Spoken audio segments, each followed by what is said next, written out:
Kita hanya cukup melihat di sosial media tontonan-tontonan pengkhotbah, saudara.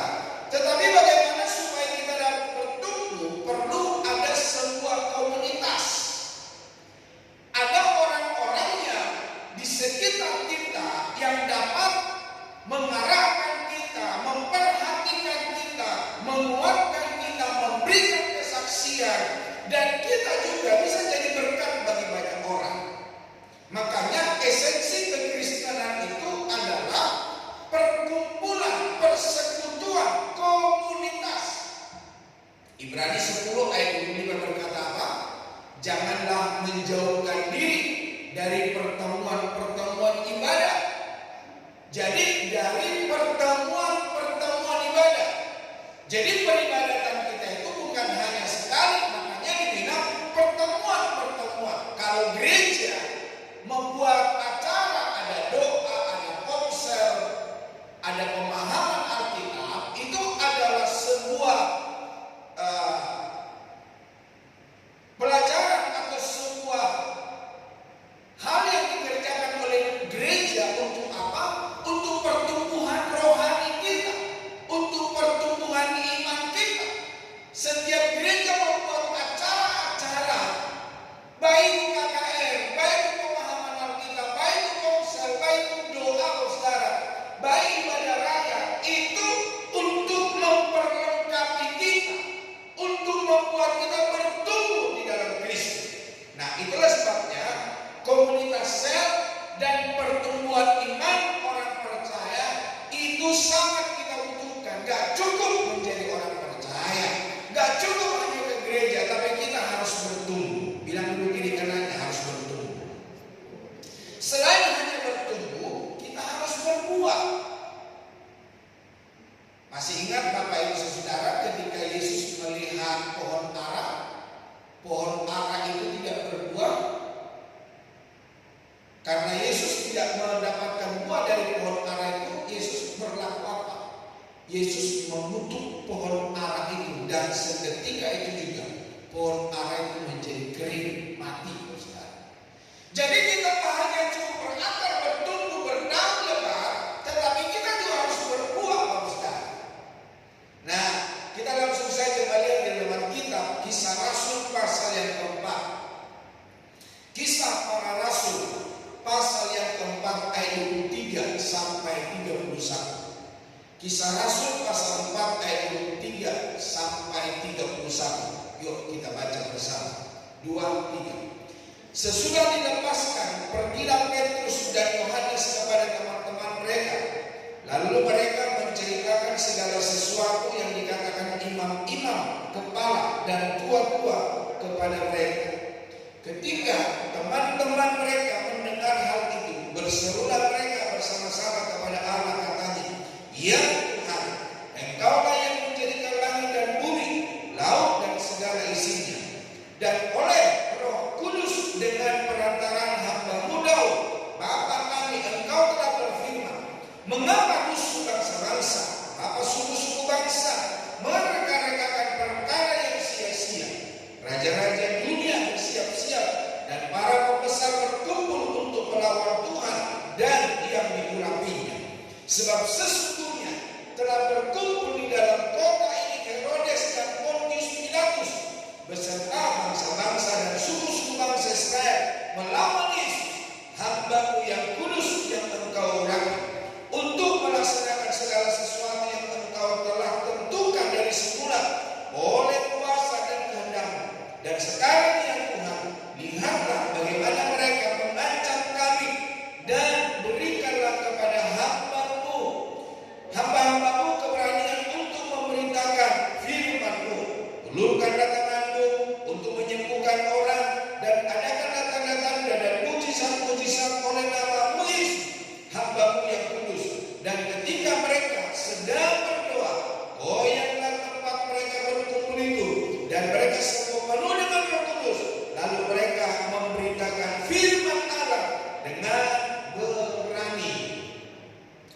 Jadi Bapak Ibu Saudara, kisah ini adalah ketika Petrus ditangkap dan Yohanes ditangkap, mereka diadili, mereka diintimidasi.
tidak ada teman curhat, tidak ada teman yang kita bisa dengar kesaksian.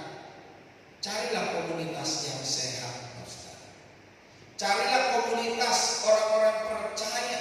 Ya, di gereja ini kita sudah membuat komunitas. Ada komunitas wanita, ada komunitas anak muda, ada komunitas pria, ada komunitas para bapak-bapak, bapak ibu saudara berkais Tuhan. Jadi di komunitas itu kita bisa bertumbuh. Nah, bapak ibu saudara berkais Tuhan, sebagai orang percaya, kita bisa mengibaratkan hidup kita sebagai sebuah pohon. Pada awalnya seperti pohon yang masih kecil dan rapuh. Nah, iman kita dalam Kristus juga baru dan lemah. Namun seiring dengan pengalaman dan pemahaman yang lebih dalam tentang Kristus, iman kita bertumbuh menjadi semakin kokoh dan berbuah. Jadi kalau bibit pohon itu masih di polybag, masih kecil, saudara, itu rapuh. Dengan apa? Patah. Rapuh dengan apa? Dimakan hama. Rapuh dengan apa? Kematian, Bapak Saudara. Tetapi ketika bibit itu ditanam dengan baik, dipelihara, dipupuk, dijaga, maka dia akan bertumbuh. Sehingga pohon itu akan menjadi besar, pohon itu akan menjadi berbuah. Dan pohon itu akan menghasilkan. Demikian halnya hidupmu dan hidupku. Jangankan Bapak Ibu Saudara, saya sebagai hamba Tuhan, saya sebagai pendeta, saya pun punya komunitas. Saya punya bapak rohani. Ketika aku punya masalah, aku punya persoalan, aku telepon dia, aku tanya dia. Dan teman-temanku juga ketika mereka punya masalah, dia telepon saya. Jadi kita saling membutuhkan, kita saling menguatkan. Kita punya di komunitas, kita bisa saling menguatkan, saling menghibur, saling mendoakan satu dengan yang lain. Komunitas saya ada di Kota Balikpapan, tapi saya juga ada komunitas di Jakarta, saudara. Ketika saya keluar dari komunitas itu, gembala saya berkata begini, kamu jangan keluar. Iya, karena saya pikir setiap mereka membuat acara, saya gak bisa ikut, gereja kita gak bisa ikut. Tapi gembala saya berkata, kamu jangan keluar. Jadi Bapak Saudara, penting sebuah komunitas. Bilang dulu kiri kanannya, perlu komunitas. Ya seperti hari ini komunitas kita di ibadah ini, untuk kita sama-sama bertumbuh, untuk kita sama-sama saling menguatkan. Nah, seperti pertumbuhan pohon yang membutuhkan air dan sinar matahari, begitu juga iman kita membutuhkan dukungan. Dari siapa? Dari Roh Kudus dan kasih karunia Kristus. Roh Kudus memberikan pengajaran, membuka pikiran kita. Nah, firman Allah berkata, kenapa ada banyak orang tidak mengerti kebenaran firman Allah, tidak mengerti kehendak Allah, karena hati dan pikiran mereka dibutakan, diselubungi. Jadi kalau Bapak Ibu baca kitab dan mengerti isi firman Allah, ada selubung. Nah, itu perlu kita berdoa, saudara. Untuk apa? Ketika kita baca Alkitab, ketika kita dengar firman Allah, itu bisa kita mengerti, sehingga kita bertumbuh. Nah, Bapak Ibu Saudara, Roh Kudus memberikan pengajaran, membuka pikiran, dan memberikan pengertian akan firman Tuhan seperti air yang memberi kehidupan pada pohon. Sementara kasih Kristus seperti sinar matahari, menerangi hidup kita dengan cahaya. Nah, komunitas menjadi bagian penting dari perjalanan rohani orang percaya. Ada orang berkata begini, ya saya mah nggak punya gereja, saya cukup di rumah, saya bisa beribadah lewat televisi, saya bisa beribadah lewat YouTube, saya bisa beribadah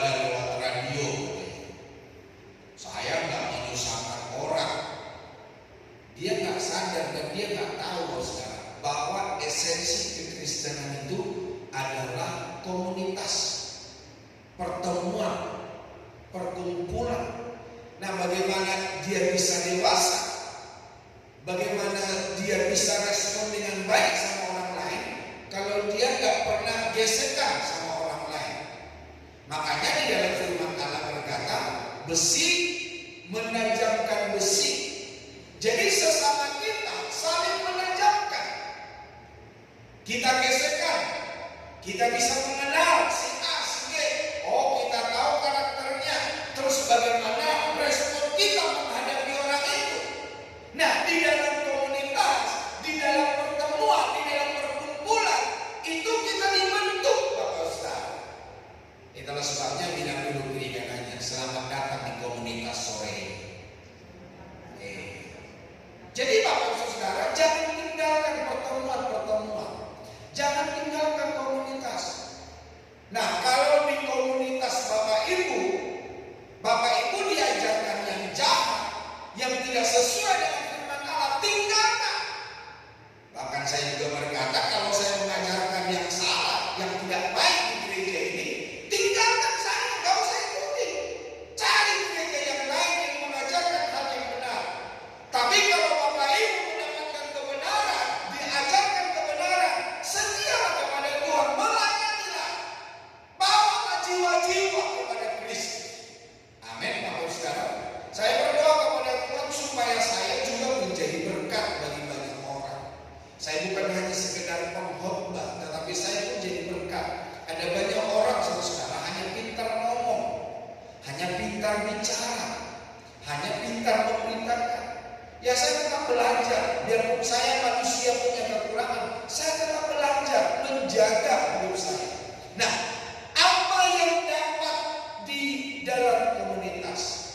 Bapak Ibu, apa yang kita dapat di dalam komunitas? Yang pertama, bertumbuh dalam kepedulian. Jadi di komunitas itu kita bertumbuh di dalam kepedulian. Ya, seperti tadi Petrus dan Yohanes bercerita tentang apa yang mereka alami ketika mereka ditangkap, diintimidasi, dipenjarakan. Nah, ketika mereka menceritakan apa yang Petrus dan Yohanes lakukan, maka jemaat itu peduli, memberikan kekuatan, menghibur mereka. Mungkin juga ada di antara mereka berkata, Petrus, Yohanes, kamu tidak sendiri. Saya ada dari keluarga ini. Yang lain berkata, kami dari keluarga ini mendukung Petrus dan Yohanes. Itulah untungnya sebuah komunitas. Kita bisa saling memperhatikan, kita bisa saling mendoakan, kita bisa saling berbagi pengalaman, berbagi kesaksian, bahkan juga berbagi makanan, berbagi duit, Bapak Saudara. Ya, di komunitas itu kita bisa mendapatkan itu. Jadi bertumbuh dalam sebuah kepedulian. Respon yang ditunjukkan oleh jemaat, oleh mereka yang mendengar kisah Petrus dan Yohanes bukan acuh. Jadi jemaat itu gak bilang begini, syukurin lu. Enggak, saudara. Atau mereka apa ya namanya? Ya dingin aja gitu, enggak. Tapi mereka respon. Mereka terharu, mereka sedih mendengarkan cerita itu, bahkan sampai mereka berdoa, mengerang, berseru kepada Tuhan. Nah, ketika Bapak Ibu punya masalah persoalan di komunitas kita juga berseru. Bukan hanya ketika kita di komunitas itu, di dalam doa pribadi kita di dalam rumah. Bapak Ibu Saudara, saya tidak tahu masalah Bapak Ibu Saudara. Saya berusaha setiap hari menyebut nama Bapak Ibu. Makanya kalau saya kenal sama orang, saya nggak panggil misalnya Ibu Amsari, saya nggak panggil Ibu Deni, enggak, saudara. Saya panggil namanya. Karena apa? Saya mau sebutkan nama dia di hadapan Tuhan. Mau orang Batak, saya akan tanya nama Bapak itu siapa. Tetapi ada orang-orang nggak mau namanya disebut, maka nama anaknya. Saya kadang bingung, saudara. Itu nama diberikan buat orang itu untuk apa ya? Saya kenalan sama orang, saya sebutkan nama saya. Anak saya pertama namanya Jason. Saya nggak bilang, oh saya Papa Jason. Tidak, saudara. Saya sebutkan nama saya sekalipun seorang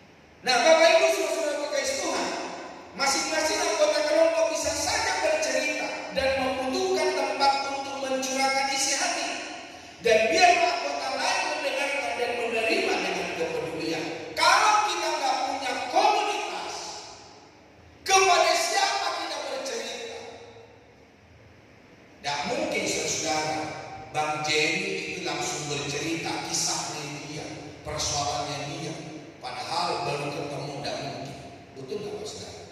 Tidak mungkin kita bercerita masalah yang mendasar di dalam hidup kita, nggak mungkin. Tapi ketika kita punya sahabat, ada rekan-rekan di komunitas itu, kita percaya akan dia, maka kita bisa bercerita, bantu doa ya. Dan saya berkata kepada Bapak Ibu Saudara, jangan juga terlalu gampang cerita persoalan hidupmu kepada banyak orang. Kenali komunitasmu. Makanya kalau komunitasmu tidak baik, ya udah tinggalin. Cari komunitas yang sehat, Bapak Ibu Saudara. Ada banyak orang berkisah kepada saya dan istri saya tentang rumah tangga, tentang pribadi.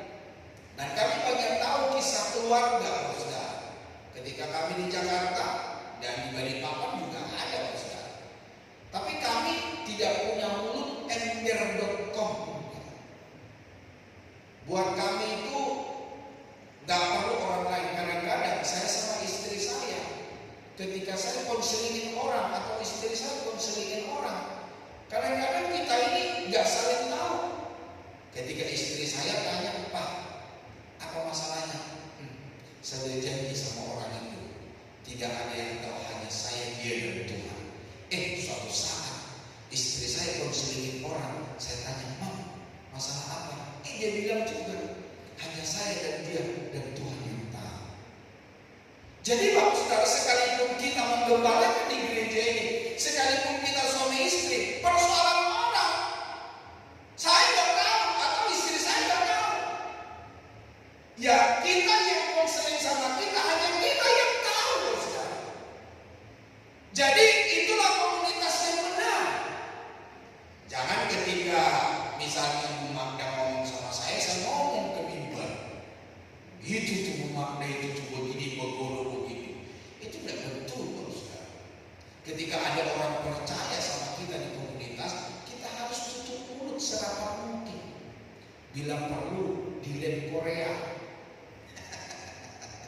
Artinya saudara, jangan sampai udahlah cukup kita yang tahu.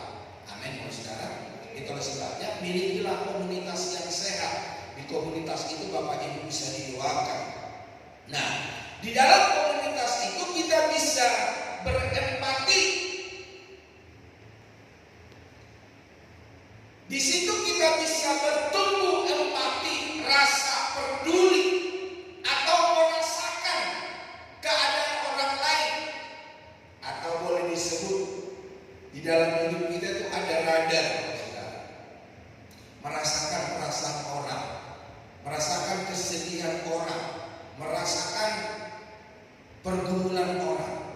Nah, Kamus Besar Bahasa Indonesia, empati memiliki arti keadaan mental seseorang yang merasa atau mengidentifikasi dirinya dalam keadaan, perasaan atau pikiran yang sama dengan orang atau kelompok lain, mampu mengidentifikasi situasi dan kondisi apabila dirinya berada di posisi orang lain.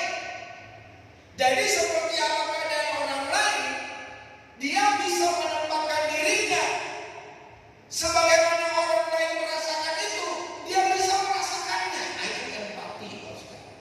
Tapi kalau dia nggak punya komunitas, dia tidak akan bertumbuh. Nah, kalau ada orang punya masalah persoalan, pokoknya dia cuek-cuekannya. Malah dia bilang begini, emang gue pikirin, mau mati lah, mau hidup lah. Itu orang yang tidak bertumbuh di dalam empati, saudara. Seseorang dengan rasa empati dalam diri akan mempertimbangkan baik dan buruk segala ucapan maupun tindakan. Berakar dari melindungi lingkungan dari konflik. Kepedulian untuk melindungi sesama akan bertumbuh, mulai dari menjaga perasaan sesama, kemudian berkembang untuk memberdayakan diri bagi kebaikan di lingkungan. Nah, di dalam komunitas itu kita juga memberdayakan kebaikan diri dalam lingkungan. Misalnya menerapkan kebaikan kecil kepada orang yang membutuhkan, bisa emosional, bisa materi maupun tenaga, dapat melakukannya di lingkungan terkecil seperti rumah, lingkungan tetangga, rumah, hingga setiap jalan yang dilalui setiap harinya.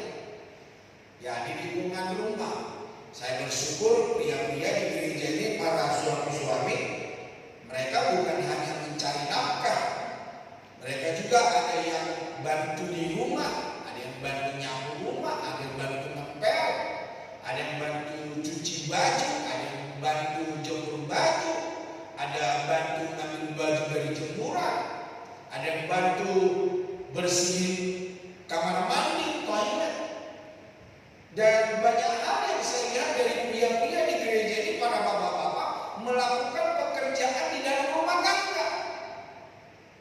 Anak-anak yang membantu orang tua. Nah, itu yang betul, Bapak Saudara. Jangan terus kita berpikir, itu urusannya mama, itu urusannya ibu, itu urusannya istri. Ketika kita ada di dalam sebuah rumah tangga, setiap kita harus peduli, mengambil bagian. Kayak lagu sekolah minggu bilang apa?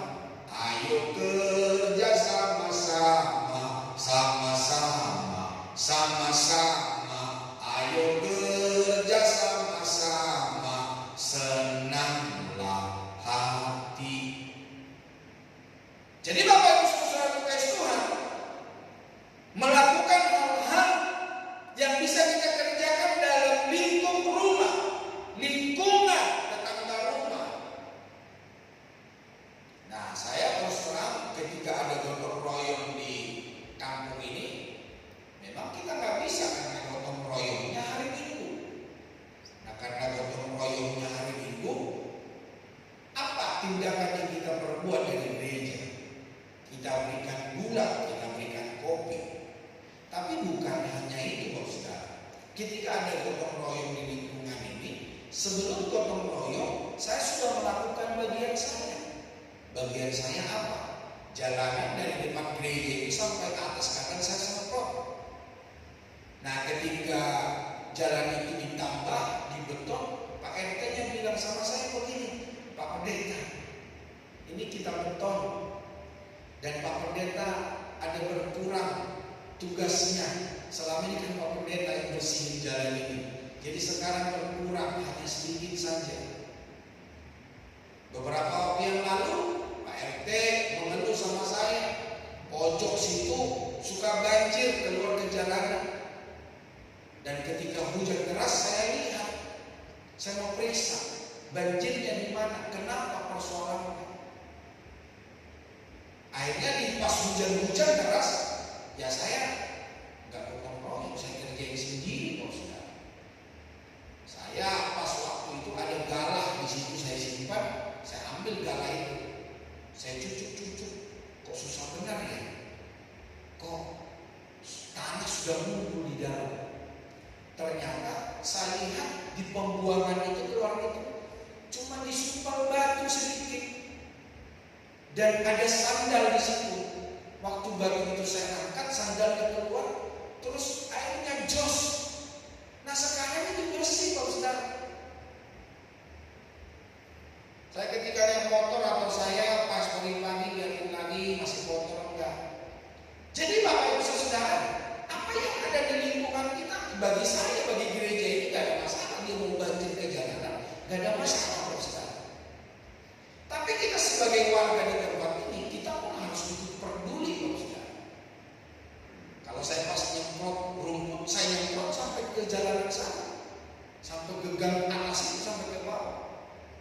Jadi Bapak Ibu Saudara Tuhan, jadi kalau ada gotong royong, gak tahu Bapak Ibu kalau ibadah pagi pernah nggak melihat orang-orang gotong royong di sini? Gak pernah kan? Karena apa? Memang kita sudah kerjakan, memang kita sudah bersih, gak perlu ada gotong royong di situ. Jadi Bapak Ibu Saudara, ya mungkin itu hal kecil, Bapak Saudara.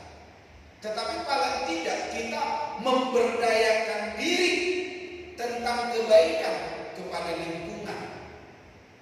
Ya, menyapu jalanan, mungkin juga jalanan di depan rumah orang, gak apa-apa kita sapu, Saudara. Gak langsung turun, kita punya derajat, tidak, Saudara. Saya ketika di Jakarta juga begitu, halaman orang saya sapu, jalanan di depan orang saya sapu.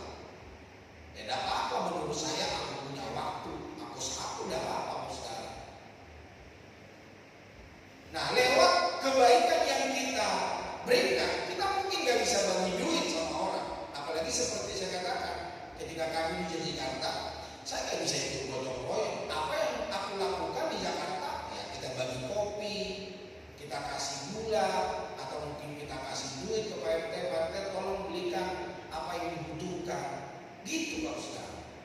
Jadi ketika kita nggak ikut gotong royong, masyarakat yang lain itu nggak ngomel-ngomel. Atau mungkin ada apa namanya,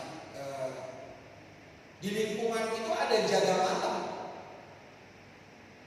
Ya teman-teman, masyarakat di lingkungan itu nggak ngomel-ngomel Pak Ustaz. Kenapa?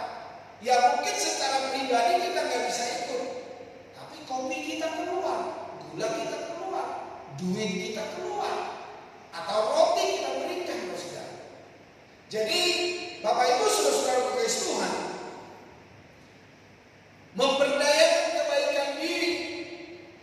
Jangan sampai orang-orang kesal dengan kita. Nah, di lingkup keluarga bisa membantu anggota rumah tangga mengerjakan pekerjaan rumah.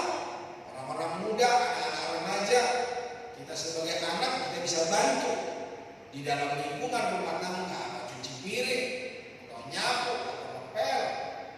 Anak saya, dia bukan hanya sekolah, dia pun nyapu, dia pun ngepel, dia pun ambil jemuran, dia pun jemur baju, kalau sekarang kekasih Tuhan. Ya, selanjutnya yang kedua, di komunitas sel itu kita mendapatkan apa?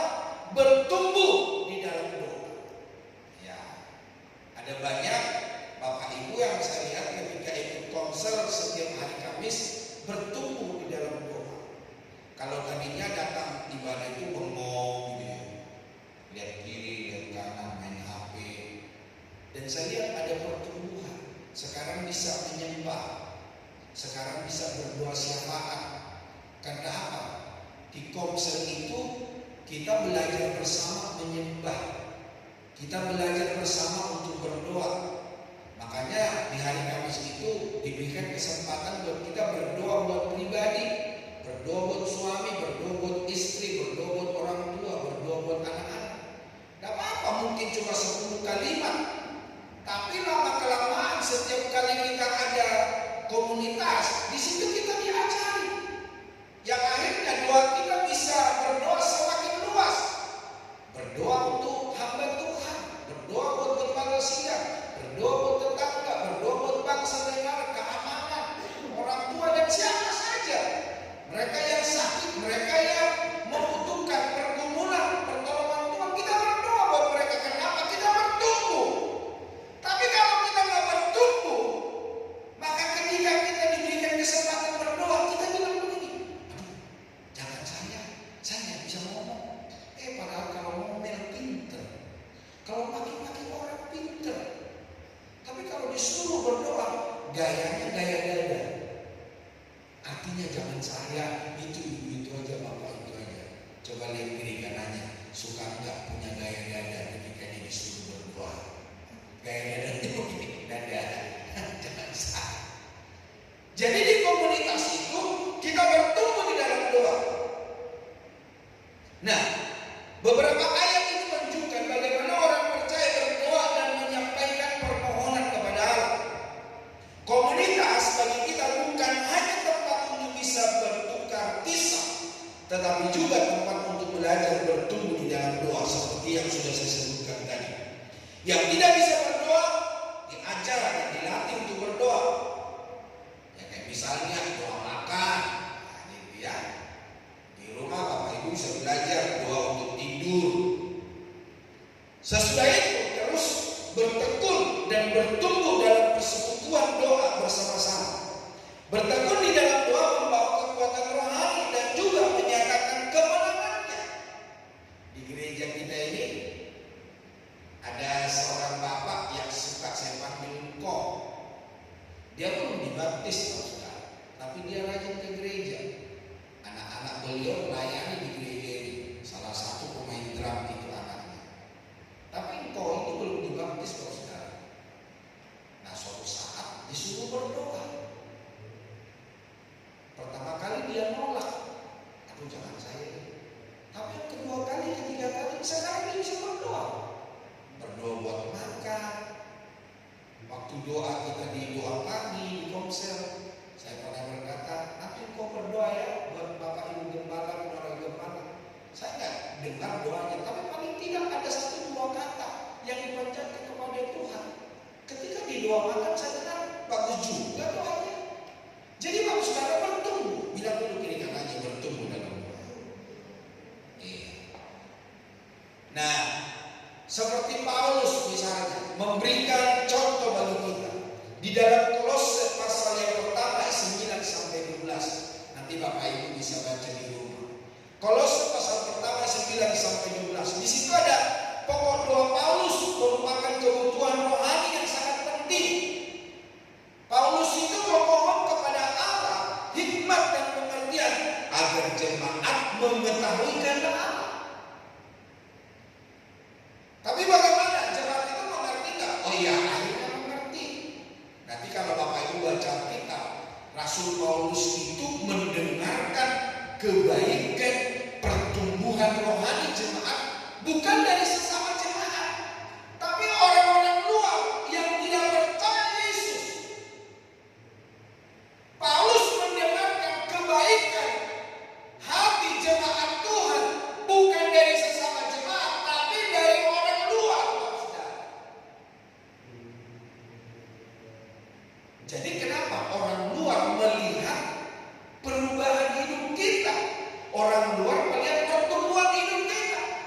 Jangan sampai ada jemaat di gereja ini, orang yang tidak percaya di lingkungan gereja ini tahu sifatnya, tahu karakternya. Jangan sampai saudara nanti tetanggamu cerita sama saya, itu bapak si Ani itu jemaatnya bapak ya. Ya Pak, percuma dia ke gereja Pak. Jangan sampai orang lain tahu keadaanmu yang buruk, tetapi biar orang lain tahu keadaanmu yang baik. Amin Bapak Saudara. Ketika ada satu jemaat kita meninggal di kilo 10, saya terharu juga ketika dikasih kesempatan ke Pak RT untuk memberikan sepatah dua patah kata. Pak RT bilang apa? Saya kehilangan ibu ini meninggal karena saya selama ini tertolong oleh ibu ini, perhatiannya. Dalam hati saya, ternyata ibu ini baik bukan hanya untuk saya menjadi pendetanya kok, gembalanya. Ternyata ke Pak RT-nya, lingkungannya juga dia baik.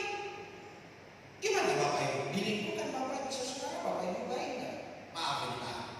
Ketika Bapak Ibu dipanggil oleh Tuhan, bisa nggak Pak RT bilang sama Pak RT-nya jemaat itu, aduh saya kehilangan dengan Bapak ini, saya kehilangan dengan ibu ini. Saya betul Bapak Ibu saudara, saya kehilangan waktu dia meninggal.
Kita berdoa untuk orang lain, diberikan kekuatan untuk dapat menanggung segala sesuatu dengan tekun dan sabar.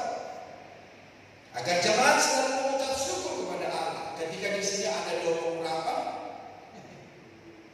ada orang-orang muda yang bilang begini, terima kasih Pak Gem.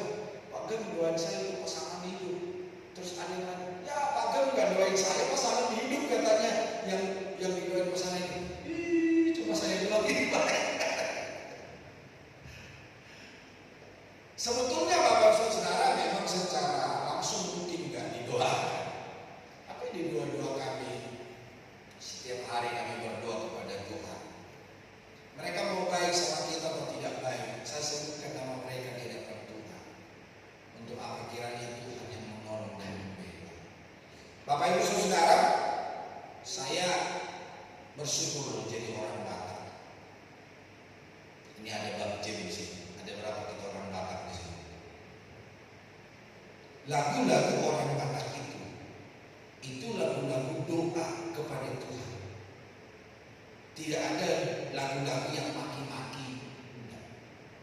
Itu harapan orang tua terhadap anak, harapan anak terhadap orang tua. Lagu-lagunya itu lagu-lagu yang aduh aku belum bisa membalaskan kebaikan papa, kebaikan mama. Nah, salah satu di lagu orang Batak itu ini Pak Ustaz. Lagunya apa? Ipe amang hasiaku anakku namuju. Apa itu artinya Bang Jim? Orang Batak itu papa atau ibu, bapak atau ibu memanggil anaknya yang lagi, anak laki-laki itu bapak. Itu orang Batak. Jadi ibunya Bang Jim pasti panggil dia amang. Betul kan Bang Jim? Orang Batak itu begitu, panggil anak lakinya papa. Mau yang pria mau wanita, amang. Hati-hati aman ya. Yang perempuan dipanggil inang, padahal itu anaknya. Itu panggilan apa? Panggilan kasih sayang. Saya pernah panggil anak saya inang. Papi, kok kayak ibu-ibu saja? Ya memang orang Batak begitu saya bilang. Akhirnya saya gak panggil lagi inang dia karena dia protes. Padahal itu panggilan kasih sayang buat orang Batak. Makanya ini ada lagu Ipe amang hasiaku anakku namuju. Jadi artinya begini, bapak kesayanganku yang baik hati. Terus dibilang, pagomosna tamiang mi tumula jadi naboloni. Kencangkan doamu kepada Allah yang awal dan yang maha besar. Ambil pakure sudehamu pinoparhiyaha. Kiranya kalian semua keturunanku baik-baik saja. Benar ya Bang Jem ya? Terjemahannya ya. Udah pokoknya ya ini aja. Karena saya bodoh. Itu benar Ustaz. Nanti lihat terjemahannya. Terus dikatakan situ Marsi amin aminan. Apa itu marsi amin aminan? Sedia sekata. Marsi itu kol-kolan, saling menopang, saling menguatkan, saling menghibur, saling memperhatikan. Sosuhan di Romeani seperti talas di kaki bukit itu. Jadi Bapak Ibu, kalau talas itu dahan itu saling menopang satu dengan yang lain. Itu kalau kumpulan talas. Jadi lagunya seperti ini. Boleh Bang Jim yang menyanyi.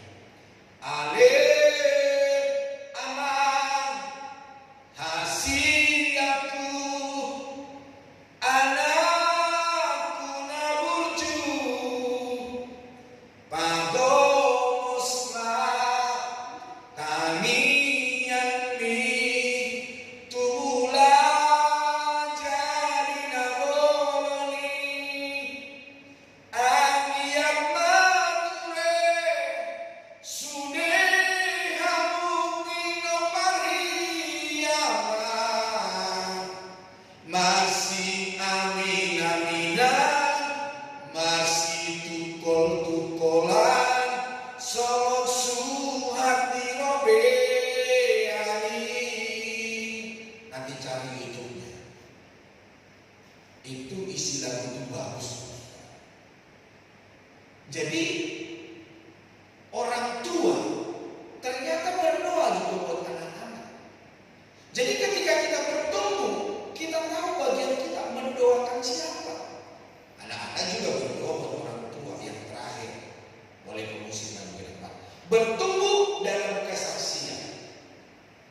Jadi kalau tadi kita bertumbuh di dalam doa, kita bertumbuh di dalam kepedulian, dan yang ketiga, yang terakhir, bertumbuh di dalam kesaksian.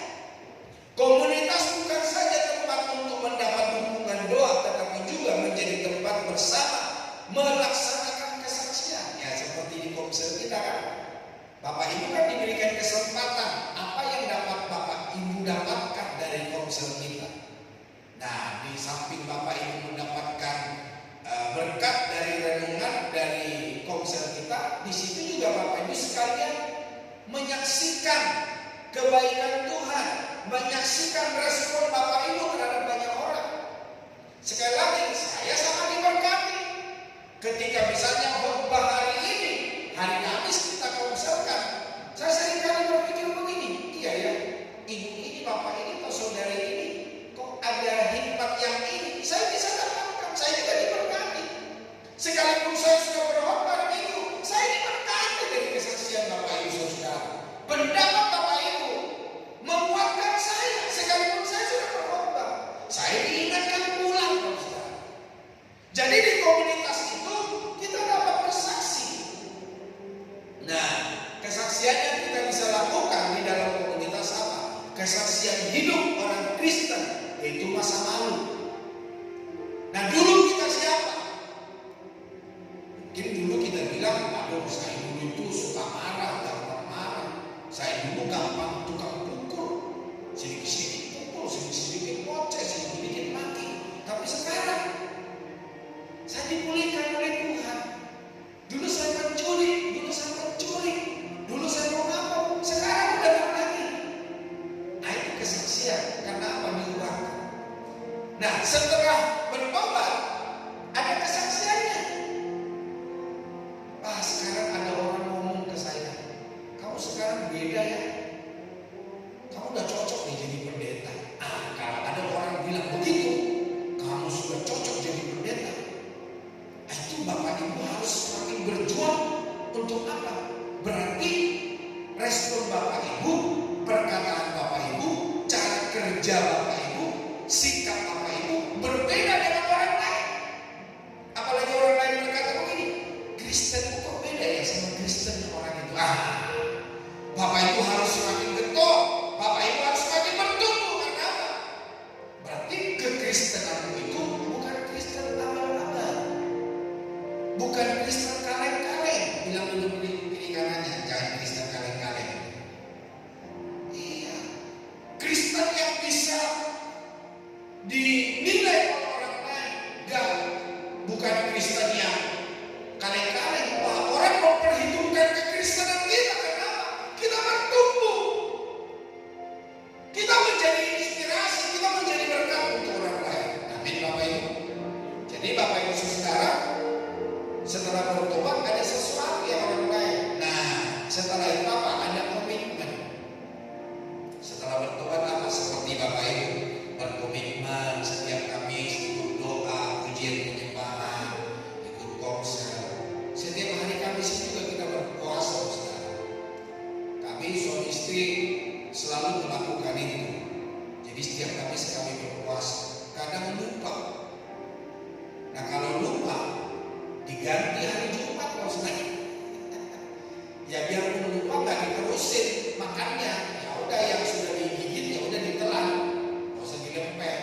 Ya diterusin puasanya. Nanti hari Jumat diganti, begitu Saudara. Ada sebuah komitmen. Komitmen apa? Melayani Tuhan. Komitmen apa? Membawa keluarga kepada Tuhan. Nah, Bapak Ibu, selain hanya kesaksian masa lalu, sekarang dan komitmen kita, kehidupan kita adalah kesaksian. Jadi dimanapun Bapak Ibu berada, di rumah tangga, di kantor, bermasyarakat, hidup kita itu jadi kesaksian. Coba lihat di dalam Matius 5 ayat 13 sampai 16. Dibilang apa di situ? Kita ini menjadi garam dunia. Kita ini menjadi terang dunia. Bahkan di dalam Korintus 3 ayat 2 sampai 3 dikatakan bahwa firman Allah yang telah ditaburkan itu terukir di loh hati manusia.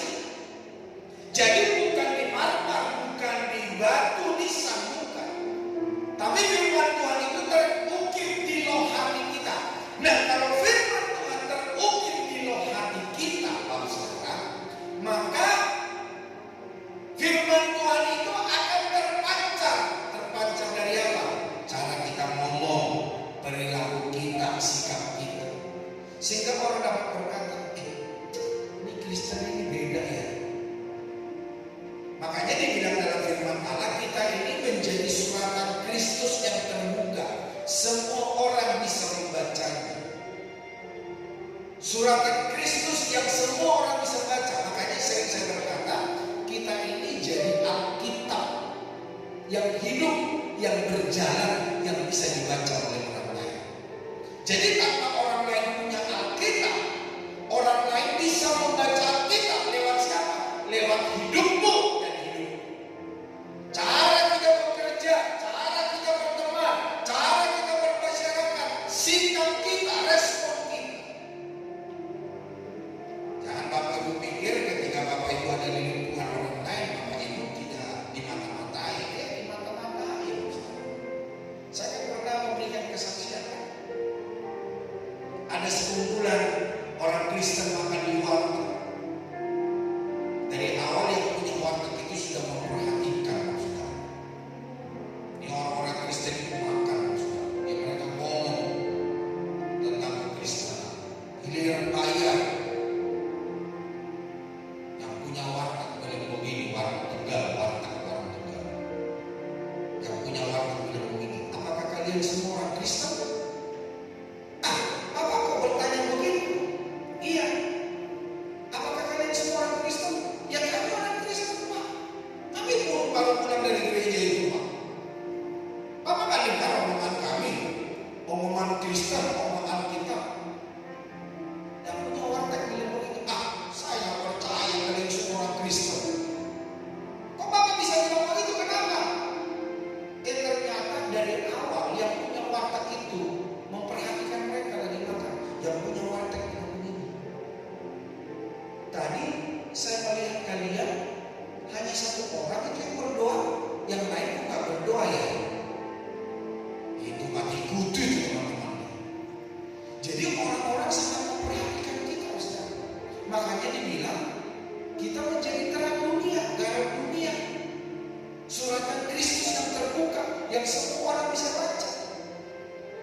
Dan yang berikutnya, bersaksi kepada bangsa-bangsa. Ya, mungkin kita belum bisa bersaksi untuk bangsa-bangsa.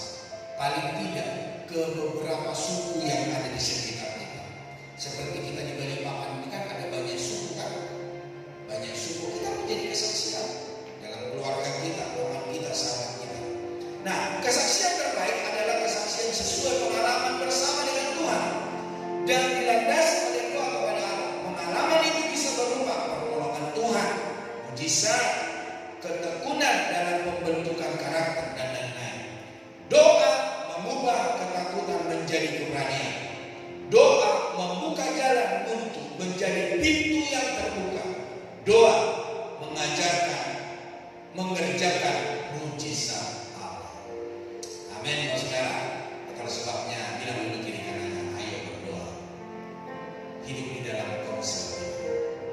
Haleluya. Di saat ku tak berdaya, kuasa-Mu yang sempurna. Ketika ku percaya, mujizat itu nyata. Bukan karena kekuatan, namun Roh-Mu yang Tuhan.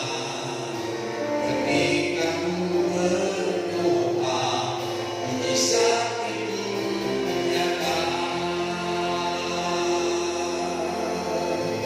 Katakan tak terbatas kuasa-Mu. Tak terbatas kuasa-Mu Tuhan.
menjadikan kami serupa, segambar dan sempurna di hadapan-Mu ya Tuhan. Biarlah kiranya kebenaran firman-Mu oleh kuasa Kudus memulihkan kami, membaharui kami Tuhan, membentuk hidup kami menjadi bejana yang berharga di mata Tuhan. Berkati seluruh umat-Mu, para pria, para wanita, para suami, istri, orang-orang muda, dan remaja, dan anak di gereja ini. Apapun yang menjadi pergumulan umat-Mu Tuhan, Engkau yang tolong, Tuhan campur tangan dan memberkati Tuhan. Dan lanjutkanlah kasih karunia-Mu terhadap umat-Mu ya Tuhan. Kami berdoa buat mereka-mereka yang butuh uluran tangan-Mu, baik juga Tuhan buat anak Fani, baik juga